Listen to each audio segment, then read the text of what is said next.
siang setelah pulang kerja, saya sebenarnya agak berlengang badan sampai rumah saya demam. Ya, jadi saya, aduh Tuhan, besok saya harus menyampaikan firman-Tuhan. Kalau saya nggak bisa bangun, bagaimana ini gitu?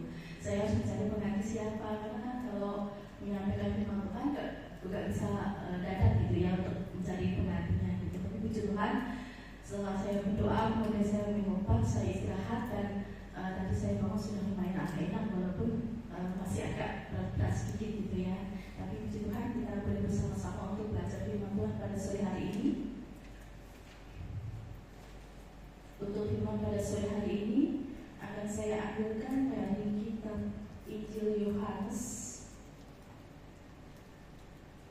Kita sama-sama buka untuk kitab Injil Yohanes pasal yang ke-15 ayat yang ke-16. Puji Tuhan, kalau sudah dapat semua akan saya bacakan untuk kita semua. Injil Yohanes 15 ayat 16, begini firman Tuhan. Bukan kamu yang memilih aku, tetapi akulah yang memilih kamu. Aku telah menetapkan kamu supaya kamu pergi dan menghasilkan buah, dan buahmu itu tetap, supaya ada yang kamu minta kepada Bapa dalam namaku diberikannya kepadamu. Puji Tuhan, firman Tuhan pada sore hari ini.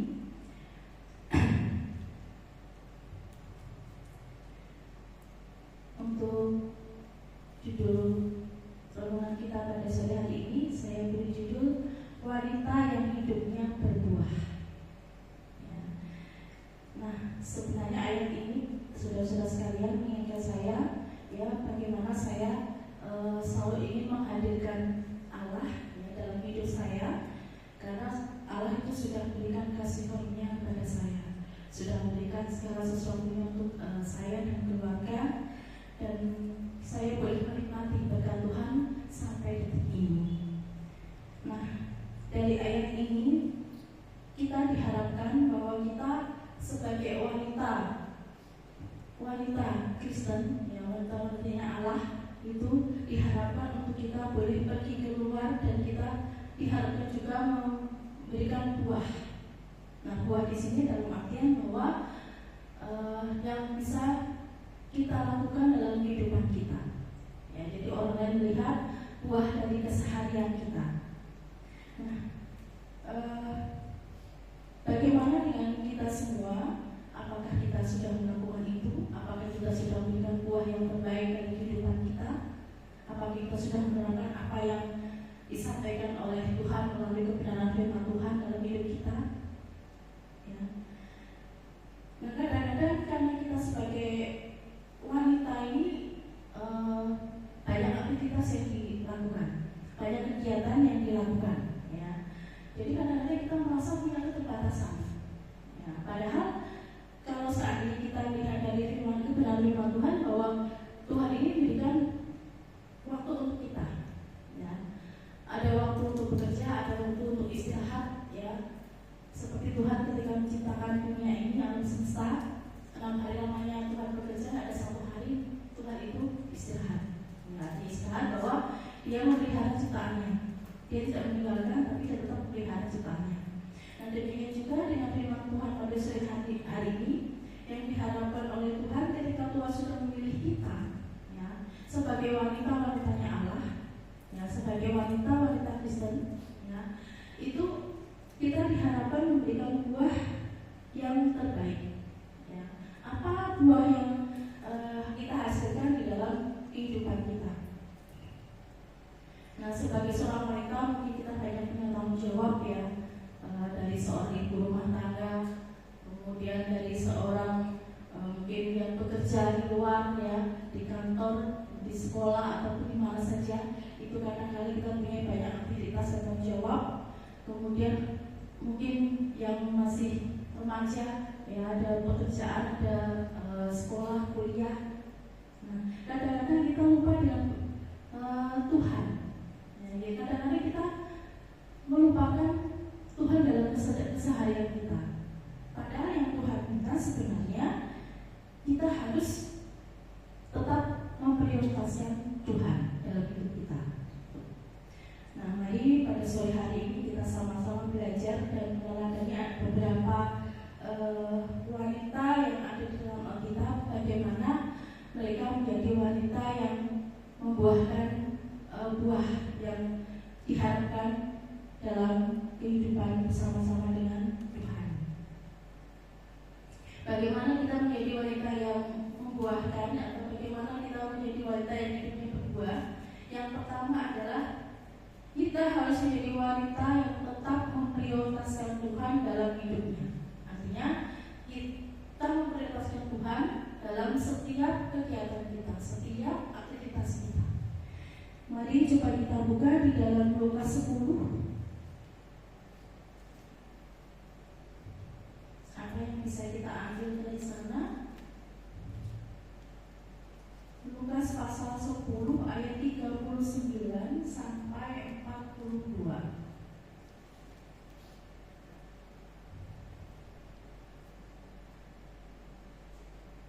Kalau dilihat dari perikopnya di situ Maria dan Marta ya, kita tahu bagaimana ceritanya. Saya tidak akan bercerita tentang itu, hanya saya akan mengambil poinnya saja. Ayat 39 sampai 42 ya, saya bacakan. Perempuan itu mempunyai seorang saudara bernama Maria. Maria ini duduk dekat kaki Tuhan dan terus mendengarkan perkataannya. Sedangkan Marta sibuk sekali melayani. Ia mendekati Yesus dan berkata, Tuhan, tidakkah engkau peduli bahwa saudaraku membiarkan aku melayani seorang diri? Suruhlah dia membantu aku. Namun Tuhan menjawabnya, Marta, Marta, engkau khawatir dan menyusahkan diri dengan banyak hal. Tetapi hanya satu saja yang perlu. Maria telah memilih bagian terbaik yang tidak akan diambil dari dia. Puji Tuhan. Dari cerita ini kita tahu ya, ada dua saudara, Maria dan Marta. Yang satu memprioritaskan Tuhan, yang satu yang memprioritaskan yang lain. Nah, di sini poin yang kita ambil adalah bahwa kita sebagai wanita tetap harus memprioritaskan Tuhan, mengutamakan Tuhan dalam kehidupan kita. Ya, apapun yang kita lakukan, tetap Tuhan yang harus kita utamakan. Ya. Kebanyakan wanita memang punya sebuah aktivitas ya, apalagi kalau seorang ibu rumah tangga itu kadang aktivitasnya dari pagi sampai malam itu kadang rasanya nggak pernah selesai ya. Apalagi yang mungkin anggota keluarganya itu banyak, ya ada banyak ya, hal yang harus dikerjakan di situ. Mulai dari bangun tidur sampai mau tidur lagi, rasanya kok pekerjaan nggak selesai gitu. Ya. Tetapi dengan pekerjaan tadi, dengan kegiatan tadi, kita tidak boleh meninggalkan Tuhan. Tetap kita harus memprioritaskan Tuhan. Ya. Dan kita dengan di sela-sela kesibukan kita, di sela-sela kegiatan kita harus mungkin kita menyempatkan diri yang meluangkan waktu untuk bagaimana kita mempunyai waktu dengan Tuhan. Yaitu entah itu membaca Alkitab, entah itu berdoa, entah kita memuji Tuhan. Ya, kita sempatkan waktu untuk supaya kita bisa mendekatkan diri dengan Tuhan. Kemudian kita boleh selalu memberikan yang terbaik untuk Tuhan. Nah, karena seringkali rutinitas ini membuat kita ini dari waktu yang kita lakukan sekarang sampai nanti sampai besok itu kadang-kadang penuh ya. Jadi kita kadang-kadang waktu kita kok sempit sekali. Padahal waktunya sama. Kalau sehari 24 jam ya sama sebenarnya gitu. Tetapi kadang-kadang dalam satu hari 24 jam itu kita akan melupakan Tuhan. Nah, sehingga pada sore hari ini saudara sekalian yang dikasih Tuhan, kita diingatkan di sela-sela kesibukan kita, di sela-sela kegiatan kita, banyaknya aktivitas kita harus mengutamakan Tuhan terlebih dahulu. Ya. Semua kegiatan, semua pekerjaan itu kita atur dengan baik, atur dengan rapi, supaya hasilnya juga maksimal. Demikian juga dengan waktu kita, ya, untuk Tuhan. Kita harus bisa meluangkan waktu. Ya memang untuk memulai berat, saudara-saudara sekalian. Tetapi kalau kita sudah berjalan itu akan enak, ya. Kita akan selalu ingat, oh sekarang saya harus memprioritaskan Tuhan, oh sekarang saya harus memuji Tuhan dan seterusnya.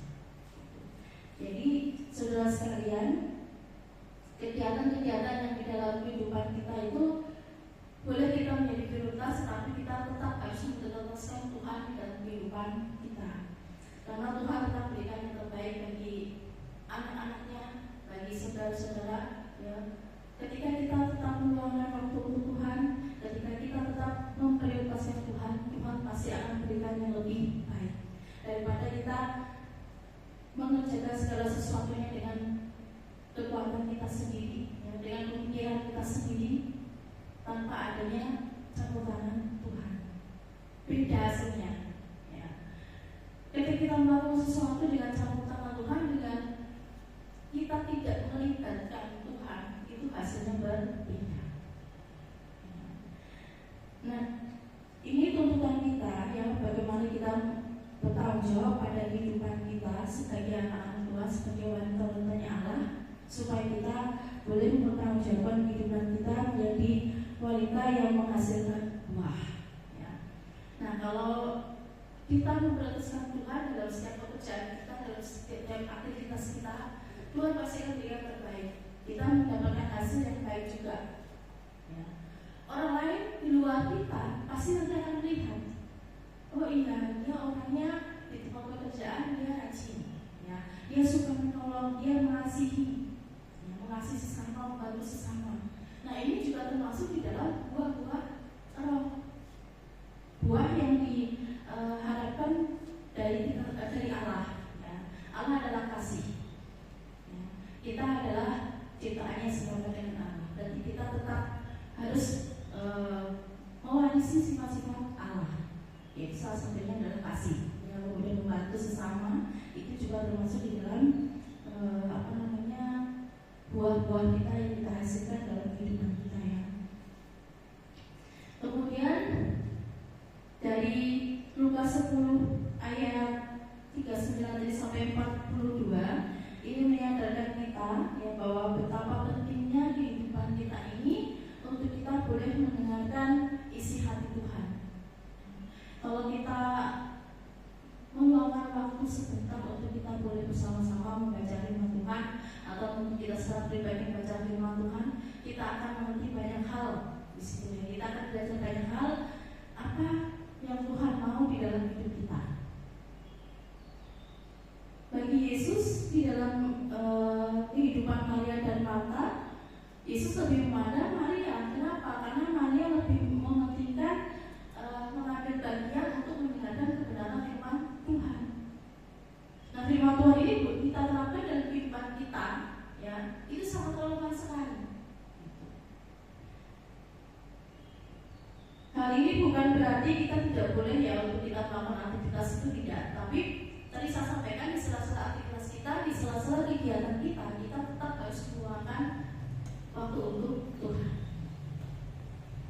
Ya, mungkin tidak banyak waktu kita meluangkan Tuhan, tapi kan Tuhan berikan waktu kita 24 jam. Kita bekerja mungkin sehari bisa sampai 8 sampai 10 jam. Sisanya mungkin kita ada istirahat dan sebagainya. Nah, kita meluangkan waktu mungkin barang 10 sampai 15 menit untuk kita boleh mendengarkan firman Tuhan, ya, untuk kita mungkin memuji Tuhan, kita berdoa, untuk kita baca Alkitab. Nah, kita akan tahu banyak hal apa yang dimau Tuhan dalam kehidupan kita, supaya kita tadi menghasilkan buahnya. Jadi Tuhan tidak melarang kok untuk kita bekerja. Tuhan tidak melarang untuk kita melakukan aktivitas. Nah, kalau ada di bahasa yang orang lebura, berarti doa sambil bekerja atau bekerja sambil berdoa. Namun jangan kita melupakan, ya, atau kita jangan melupakan prioritas kita yang mengutamakan kita dalam hidup itu apa. Kemudian kita coba baca di dalam Mazmur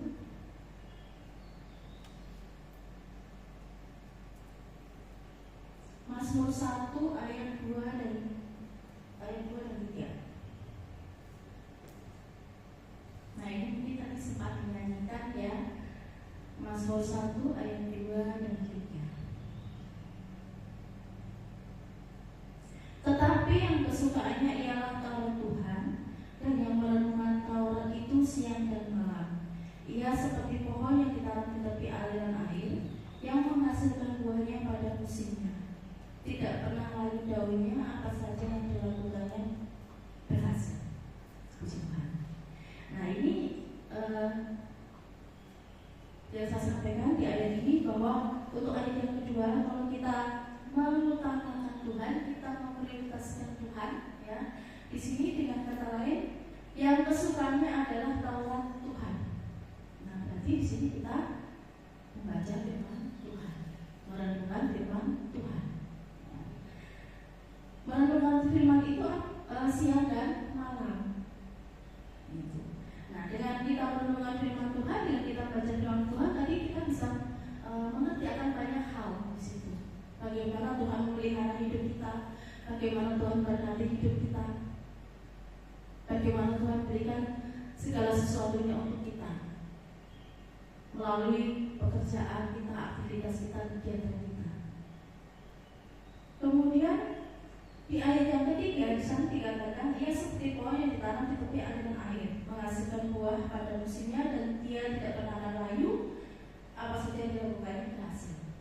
Ini menggambarkan bahwa kalau kita lihat, ya, pohon ditanam di tepi aliran air itu kan ada tumbuh subur, airnya untuk kehidupan ada, kemudian tanahnya subur, sehingga apa, dengan tanah yang subur, ada air yang menghidupinya, maka dia akan tumbuh dengan baik. Kalau tumbuh dengan baik, maka di situ batangnya kuat, akarnya kuat, pohonnya lebat, buahnya juga lebat. Nah, ini menggambarkan kehidupan kita juga. Kalau hidup kita ini mengutamakan Tuhan, kemudian kita selalu merenungkan firman Tuhan siang dan malam, maka kehidupan kita ini kuat seperti pohon itu tadi. Kita punya landasan, punya dasar untuk kita melakukan kegiatan kita dalam hidup kita sehari-hari. Nah, ketika kita tumbuh dengan subur, ya, ketika kita tumbuh dengan kuat di dalam Tuhan, maka kita bisa mengaplikasikan kebenaran firman Tuhan dalam hidup kita sesuai dengan kebenaran Tuhan yang disampaikan kepada kita di dalam Alkitab. Nah, dari situ ketika kita mengaplikasikan dalam hidup kita, menerapkan dalam hidup kita, orang lain akan melihat apa yang kita lakukan. Kalau kita melakukan hal yang baik, melakukan hal yang membuat orang lain senang, orang lain juga akan melihat, oh ini loh buahnya, oh ini loh orang Kristen, oh ini loh orang yang benar-benar taat kepada firman Tuhan, mengasihi sesama, membantu sesama, perbuatan yang baik. Ya. Jika ada sesuatu dan lain, dia tidak main hakim sendiri. Nah, itu dari Mazmur 1 ayat 2 dan 3. Kita diharapkan kita diberikan waktu oleh Tuhan, kita menghasilkan buah yang lebat. Kemudian kita juga harus berkomitmen untuk menjadikan firman Tuhan sebagai prioritas dalam hidup kita. Ini sebagai langkah awal kita membawa hidup kita menjadikan membuahkan hasil dalam hidup kita, atau untuk hidup kita membuahkan perubahan. Ya, mungkin yang selama ini belum menghasilkan buah, ya, mulai sekarang kita bisa pelan-pelan belajar, ya, bagaimana kita meneladani seorang Maria ini dalam kehidupan sehari-hari, ya. Ketika Maria mendengarkan firman Tuhan, kemudian dia mengaplikasikannya dalam hidupnya, menerapkan dalam hidupnya, maka orang lain akan melihat.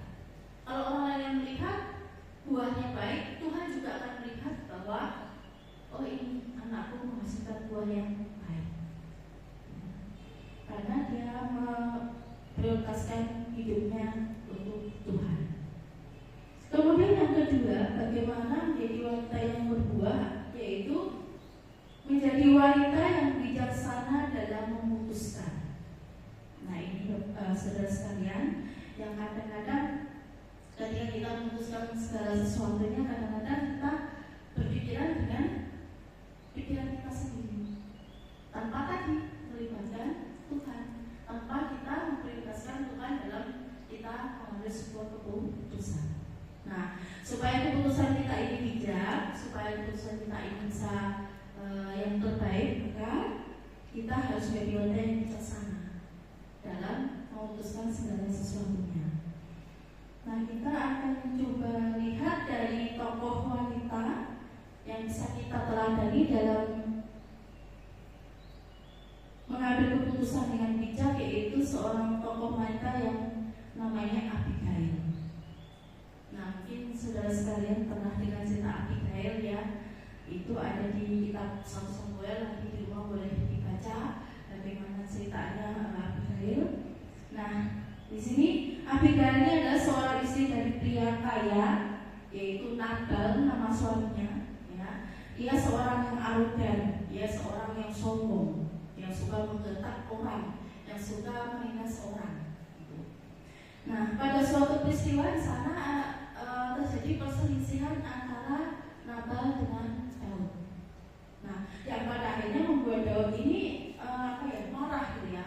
Pada akhirnya Daud ini membawa pasukannya atau pasukan mendatangi Nabal ya, untuk membunuh Nabal, untuk menghilangkan nyawa Nabal dan semua laki-laki yang tinggal di dalam rumahnya, karena sudah menyinggung Daud gitu ya.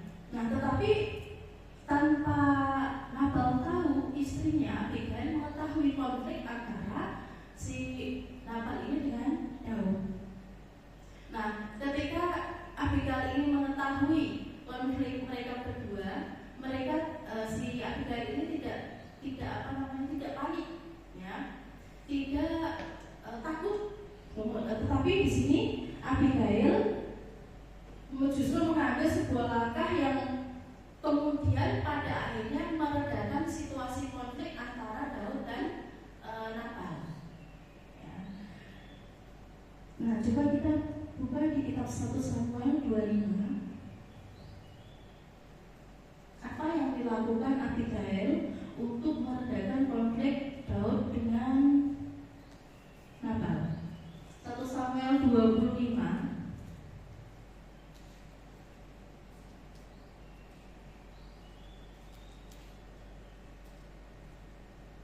ayat 18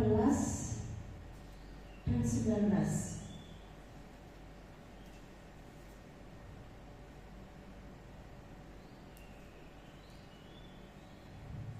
Abigail segera mengambil 200 roti, 2 kantung anggur, 5 domba yang diolah, 5 takar gandum panggang, 100 kue kismis dan 200 kue arang. Semuanya itu dimuatnya ke atas keledai. Lalu ia berkata kepada hamba-hambanya, berjalanlah di depanku, aku mengikutimu. Tetapi Nabal suaminya tidak diberitahunya. Nah, ini yang dilakukan Abigail. Ya. Jadi tanpa sepengetahuan suaminya, dia mengambil keputusan ya untuk meredakan situasi konflik antara Nabal dengan Daud. Nah, artinya bahwa di sini Abigail dalam mengambil sebuah keputusan itu dia tidak panik. Dia benar-benar melihat situasi dengan benar, ya, dengan kemampuannya dia mengambil sebuah keputusan yang bijaksana. Ternyata apa yang dilakukan Abigail di sini, bahwa Abigail ini kemudian menyambut dari Daud, menghidangkan segala sesuatu yang terbaik untuk Daud dan pasukannya. Dia tidak panik, kemudian tidak takut, juga tidak gentar. Ya. Dia melihat dengan cepat situasi yang ada supaya tidak terjadi konflik yang berkepanjangan dan bisa mendamaikan mereka berdua, antara Daud dengan Nabal. Dari penjelasan ini kita dapat melihat bahwa betapa bijaksananya si Abigail ini, ya, istri dari Nabal, dalam mengambil keputusan yang cepat. Dia melakukan apa yang seharusnya dilakukan. Ya, mungkin kalau situasi itu terjadi pada saya, mungkin secara manusia saya takut, ya, karena banyak pasukan yang datang, gitu kan.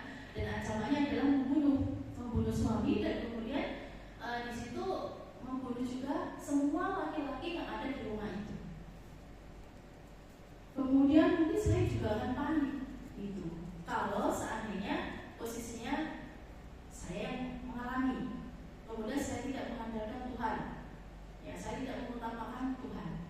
Tapi di sini kita bisa melihat ya bahwa Abigail ini mengambil keputusan dengan bijak, dengan cepat, yang melihat situasi karena apa? Dia tadi mengandalkan Tuhan.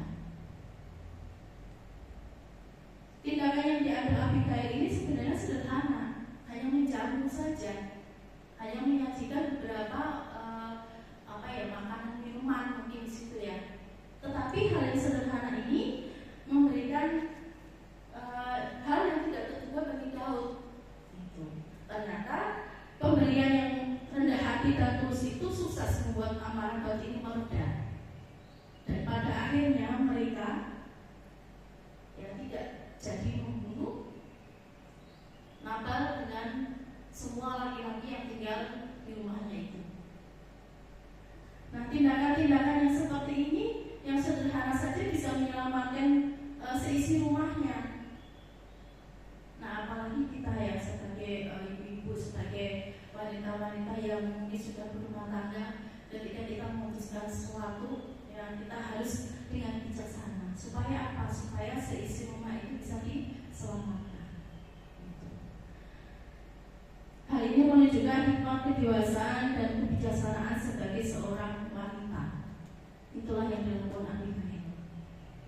Nah, jadi dengan teladan Abigail ini adalah kita juga boleh belajar ya bagaimana kita mengambil sebuah keputusan yang bijaksana, kemudian kita bisa menyelamatkan hidup kita dan juga menyelamatkan seisi rumah kita.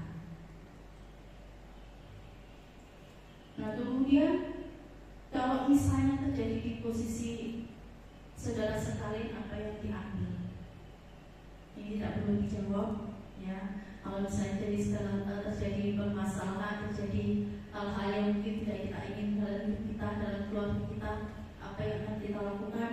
Nah, tentunya kita harus mengambil keputusan yang baik, keputusan yang bijaksana. Nah, kadang-kadang apa? Keputusan itu harus kita ambil cepat dan tepat.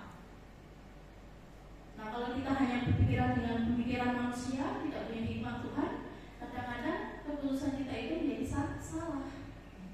Akhirnya hasilnya juga tidak menyelamatkan hidup kita dan juga tidak menyelamatkan kehidupan keluarga kita.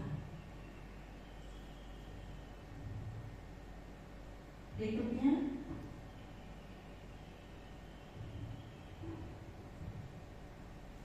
yang berikutnya adalah bahwa untuk kita percaya hikmat yang Tuhan berikan kepada kita, kita harus mengambil sebuah keputusan yang terbaik dan kita harus membawakan berkat bagi orang lain yang kita kasihi. Yang tentunya kalau kita sebagai ibu rumah tangga yang kita kasihi adalah keluarga kita, ya, suami kita, anak-anak kita, dan keluarga besar kita mungkin ya. Nah, kemudian yang ketiga, bagaimana menjadi wanita yang membuahkan hasil adalah menjadi wanita yang terus berjuang dan pantang menyerah. Nah, tadi yang pertama kita memprioritaskan Tuhan, mengutamakan Tuhan. Yang kedua kita mengambil keputusan yang bijaksana, ya. Kemudian yang ketiga kita menjadi wanita yang terus berjuang dan pantang menyerah. Nah, berkaitan dengan aktivitas kita, kegiatan kita, rutinitas kita kadang-kadang kan membuat kita jenuh ya, membuat kita ini rasanya ketat gitu, ya, bosan. Nah, kadang-kadang lalu timbul pemikiran sebagai manusia, bosan, kemudian saya mau menyerah aja. Tidak boleh seperti itu. Kita harus menjadi wanita yang kuat, kita harus menjadi wanita yang berjuang, ya. Kita menjadi wanita yang pantang menyerah. Coba kita buka di dalam Rut 2 ayat 2. Mungkin ini tidak asing lagi bagi kita, ya.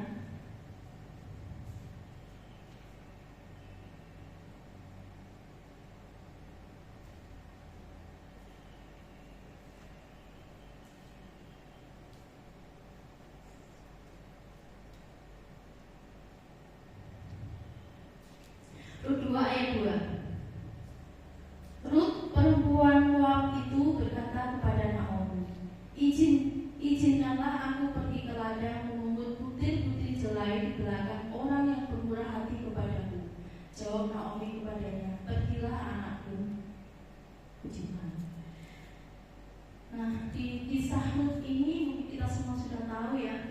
membayangkan bagaimana Ruth di masa sedihnya, ya, di masa dukanya sepeninggal suaminya untuk memutuskan mengikuti mertuanya, ya, untuk mengikuti ibu mertuanya Naomi. Dia tidak meninggalkan ibu mertuanya, dia tidak kemudian kembali ke asalnya atau kembali ke daerahnya, itu tidak, tapi justru malah dia menetap bersama-sama dengan Naomi, kemudian dia mengikuti Naomi dalam kehidupan Naomi. Ya. Ini memberikan bahwa kita sebagai wanita harus tetap kuat, kemudian berjuang dan pantang menyerah. Ya. Nah, dalam kisah itu kan di sana Naomi sebenarnya mengatakan, ya, kalau istilahnya kamu boleh kok pergi, nggak harus dengan saya, karena kan suamimu anakmu terus meninggal, seperti itu. Tetapi Naomi bersikeras, dia mau berjuang, ya, bersama-sama dengan ibu mertuanya, berjuang bersama-sama dengan mertuanya. Nah, alih-alih larut dalam masa dukanya, Ruth ini kemudian dengan imannya berinisiatif membangun hidup barunya yang bertanggung jawab terhadap Naomi. Dan Naomi mungkin sudah tua, kemudian dia sendirian, ya. Akhirnya dia memutuskan dengan keputusan yang tepat dan mengandalkan Tuhan, dengan imannya dia bersama-sama dengan Naomi untuk membangun hidup yang baru. Ya. Ini tidak terlepas dari kehidupan Ruth, ya. Dia sebenarnya kalau tidak tahu, ya, untuk menghadapinya di tempat yang baru, ya, dengan situasi yang baru, kemudian di tempat yang tidak dikenalnya, ketika mereka pergi ke suatu tempat tadi, ya.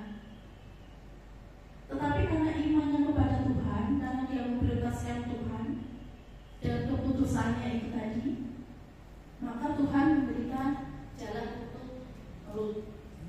Nah, ketika di ladang, akhirnya Ruth ketemu dengan Boaz, yang pada akhirnya Boaz dan Ruth ini kemudian menikah, dan pada akhirnya juga Boaz dan Ruth ini menjadi nenek moyang dari silsilah Yesus Kristus. Ya. Nah, perjuangan dari Ruth ini mendatangkan berkat. Nah, kemudian dengan arahan ibu mertuanya pun Ruth tadi tidak membantah, dia menurut. Dia sudah mengambil keputusan untuk bersama-sama dengan Naomi. Ketika Naomi mengarahkan apa yang harus dia lakukan, maka dia lakukan. Nah, sehingga perjuangan Ruth ini mendatangkan berkat, ya, untuk kehidupannya. Bahkan sampai tadi Ruth ini menjadi nenek moyang Daud dan Yesus, jadi silsilah di dalam kehidupan Yesus Kristus, Sang Juru Selamat kita.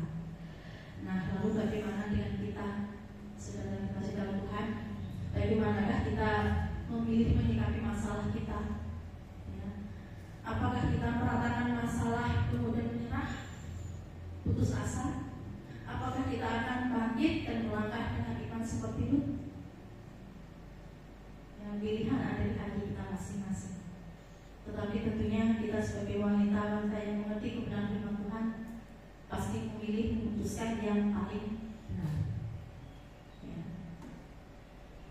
Nah, ketika kita memilih untuk tetap berjuang beriman kepada Tuhan di masa yang sulit, ya, pendamaian bahwa iman itu dapat menghasilkan buah bukan hanya untuk kita sendiri, saudara sekalian, tetapi untuk orang-orang yang dikasihi kita, orang-orang yang ada di sekitar kita, anak kita, suami kita, cucu kita, ya, keluarga besar kita. Nah, ini juga jadi sedikit pembelajaran juga, kesaksian saya juga. Beberapa waktu yang lalu saudara menjawab. Nah, ketika saya di Jawa, saya sempat berputus asa. Ya. Bahkan di pemikiran saya ini, saya nggak mau balik ke sini, gitu. Ya. Saya nggak mau balik ke sini lagi. Kenapa? Karena semuanya terjadi di sini. Kemudian semua kenangan, semua kegiatan ada di sini yang mengingat saya kepada beliau. Tetapi puji Tuhan,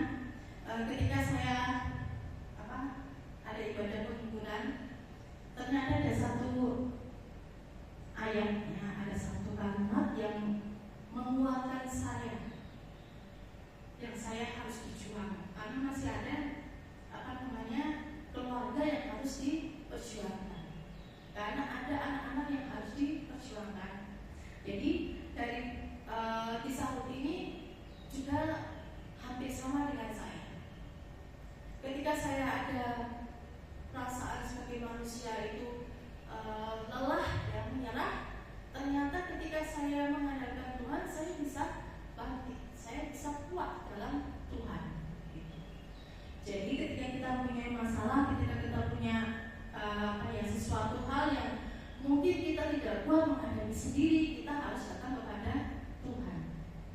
Ya tadi yang pertama saya sampaikan, untuk menghasilkan buahnya apa? Kita harus memprioritaskan Tuhan. Kita harus mengutamakan Tuhan di dalam hidup kita supaya kita bisa memutuskan segala sesuatunya itu dengan tepat. Ya. Kemudian keputusan tadi itu pasti kalau kita mengandalkan Tuhan akan mendatangkan berkat bagi kita, akan mendatangkan berkat bagi orang-orang di sekitar kita, keluarga kita, anak kita, ya. Bahkan untuk diri kita sendiri. Gitu. Ya. Jadi ketika kita memilih Tuhan, pasti ada berkat yang Tuhan berikan untuk kita, ada kekuatan yang diberikan untuk kita. Ya. Tuhan tidak pernah meninggalkan umatnya, Tuhan tidak pernah akan memberikan segala sesuatunya itu di luar dari kemampuan kita. Kalau kita berbicara tentang keterbatasan manusia, memang kita akan merasa berat ya ketika kita menghadapi segala sesuatunya dalam hidup kita yang tidak sesuai dengan ekspektasi kita, yang tidak sesuai dengan harapan kita. Tapi percayalah bahwa ketika kita menjadi wanita-wanita kuat di dalam Tuhan, wanita yang mengandalkan Tuhan, kita pasti akan menghasilkan buah. Ya. Buah dalam artian di sini adalah yang mungkin bisa menyelamatkan diri kita, bisa menyelamatkan keluarga kita, dan juga bisa mungkin menyelamatkan keluarga besar kita. Kemudian buah itu juga nanti akan dilihat oleh orang lain yang mungkin belum tahu akan kebenaran Tuhan. Nah, kalau kita menghadapi segala sesuatunya itu sedikit-sedikit menyerah sedikit-sedikit, kemudian tidak percaya Tuhan, ya orang lain pasti akan melihatnya juga nanti oh ini loh orang bisa kok sempurna, orang bisa nggak yang percaya Tuhan katanya Tuhan berikan berkat kepada dia kok tidak mengandalkan Tuhan. Jadi melalui cerita dari atau teladan dari 3 wanita ini, ya, dari kisah Rut, dari kisah Abigail, kemudian dari kisah Maria, kita bisa belajar banyak hal dari situ. Bagaimana kita belajar bertumbuh di dalam Tuhan, bagaimana kita bisa belajar menghadapi situasi yang mungkin di luar dari keinginan kita, di luar dari ekspektasi kita, ya, di luar dari harapan kita. Dan kita juga bisa belajar menghasilkan buah melalui segala yang kita alami di dalam hidup kita, di dalam kehidupan keseharian kita. Kita bisa menunjukkan bahwa wanita-wanita Tuhan ini adalah wanita yang kuat, yang bijaksana, yang selalu mengandalkan Tuhan. Mari kita sosok hari esok dengan iman dan semangat untuk kita hidup menghasilkan buah-buah yang baik, buah-buah yang lebat untuk hidup kita. Amin. Untuk firman Tuhan, ini yang bisa saya sampaikan pada sore hari ini. Biarlah firman yang sedikit ini boleh menguatkan kita dalam hidup kita, baik hari-hari ini maupun hari-hari yang akan datang. Dengan teladan 3 wanita ini, boleh kiranya kita menjadikan kuat di dalam Tuhan. Kita akhiri untuk firman Tuhan dengan kita tutup doa. Kembali Bapa, kami datang kepadamu, menaikkan syukur kami Tuhan, karena Engkau telah memberikan firman-Mu yang begitu indah untuk kami Tuhan. Engkau memberikan firman-Mu yang menguatkan kami Tuhan, untuk boleh menghadapi situasi kami kehidupan kami Tuhan, untuk kami boleh menjadi kuat di dalam Engkau menghadapi segala sesuatu yang apa yang terjadi dalam kehidupan kami. Dan kiranya Tuhan, kami juga boleh belajar untuk kami selalu mengutamakan Engkau, untuk kami selalu memprioritaskan Engkau dalam kehidupan kami Tuhan, sehingga kami dalam memutuskan segala sesuatunya itu selalu bersandar kepada Engkau, selalu melibatkan Engkau di dalam semua keputusan kehidupan kami Tuhan. Kami percaya bahwa apa yang kami putuskan, jika berdasarkan Engkau Tuhan, semua itu akan mendatangkan kebaikan untuk kami, mendatangkan kekuatan untuk kami, dan juga mendatangkan berkat untuk kami Tuhan. Dan kiranya juga Tuhan, kiranya Engkau juga boleh berikan di setiap wanita-wanita-Mu yang hadir di tempat ini Tuhan. Biarlah Roh-Mu selalu ada di dalam mereka Tuhan, biarlah firman-Mu selalu ada di dalam hati mereka Tuhan, sehingga apa yang mereka lakukan, apa yang mereka kerjakan itu selalu melandaskan akan kebenaran firman-Mu Tuhan. Biarlah firman pada sore hari Tuhan menjadi pelita di dalam kehidupan kami. Terima kasih Tuhan, terima kasih ya Yesus. Ya Tuhan, kami berdoa bagi saudara-saudara kami yang pada saat ini belum sempat hadir bersama-sama dengan kami Tuhan. Biarlah kiranya Engkau boleh memberikan berkat-Mu kepada mereka Tuhan. Biar Engkau boleh melihat mereka satu persatu Tuhan, apa menjadi halangan mereka Tuhan. Yang sakit kiranya Tuhan Engkau boleh berikan kesembuhan Tuhan, sehingga pada kesempatan yang akan datang boleh bersama-sama dengan kami untuk kami boleh memuji muliakan mendengarkan kebenaran firman-Mu Tuhan. Dan kiranya Tuhan bagi saudara-saudara kami yang mempunyai permasalahan Tuhan, biarlah Engkau juga boleh selalu hadir Tuhan untuk menyelesaikan permasalahan-permasalahan mereka Tuhan. Dan biarlah mereka mendapatkan solusi, mendapatkan jalan keluar yang terbaik bersama-sama dengan Engkau Tuhan. Ya Tuhan, bagi saudara-saudara kami yang pada saat ini kekurangan Tuhan, biar Engkau juga boleh berkati mereka Tuhan. Engkau limpahkan berkat-Mu Tuhan. Engkau boleh lipat gandakan berkat-Mu Tuhan bagi mereka Tuhan. Engkau cukupkan mereka dengan berkat-Mu Tuhan.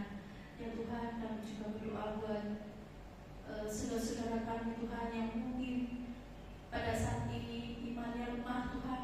Kini Engkau boleh kuatkan Tuhan yang Roh Kudus-Mu Tuhan. Biarlah Engkau jamah mereka Tuhan, sehingga boleh kuat di dalam Engkau Tuhan, sehingga mereka boleh bersama-sama dengan kami juga Tuhan. Tuhan boleh kami memuji muliakan nama-Mu Tuhan. Biarlah Engkau memberikan berkat-berkat-Mu untuk mereka Tuhan. Ya Tuhan, dan kami akan meninggalkan ruangan ini. Biarlah Engkau boleh berkati kami Tuhan. Engkau sertai kami Tuhan, sampaikan kami tempatnya masing-masing dengan keadaan selamat tanpa suatu kurang Tuhan. Sehingga boleh pada kesempatan yang akan datang kami boleh bersama-sama untuk kami bersekutu dengan Tuhan. Kami boleh memuji muliakan mendengarkan kebenaran firman Tuhan. Ya Tuhan, ini doa kami Tuhan, doa yang kurang sempurna itu Tuhan, biar Engkau boleh sempurnakan di dalam nama-Mu Tuhan.